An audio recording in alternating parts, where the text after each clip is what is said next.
بسم اللہ الرحمن الرحیم۔ سامعین محترم، آج میں آپ کے سامنے اپنی تقریر کا آغاز اس شعر سے کروں گا کہ حسین جیسا کوئی والی نہیں گیا، کوئی ہاتھ ان کے در سے کبھی خالی نہیں گیا۔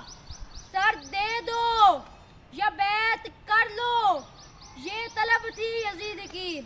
سامعین محترم، توجہ کیجئے گا کہ حسین جیسا کوئی والی نہیں گیا، کوئی ہاتھ ان کے در سے کبھی خالی نہیں گیا۔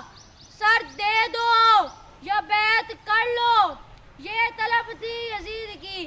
سامعین محترم، سر دے دیا مگر بیعت نہ کی، ارے اس در سے تو یزید بھی خالی نہیں گیا۔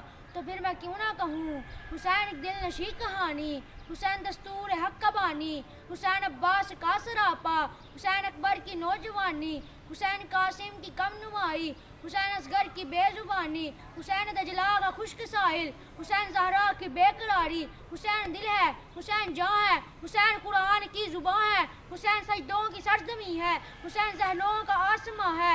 اٹھا رہا ہے جو لاش اکبر، حسین بوڑھا نہیں جواں ہے، حسین ایمان کی جستجو ہے، حسین یزداں کی آبرو ہے۔ حسین تنہا تھا کربلا میں، حسین تنہا تھا کربلا میں، حسین کا ذکر چار سو ہے، ہر چیز کی نبض رک گئی ہے۔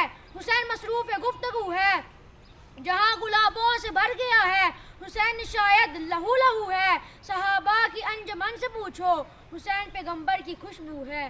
پئیں گے آب کوثر حشر میں، اسے ہی چین ہوگا، نمازیں تو تب قبول ہوں گی جب دل میں حسین ہوگا۔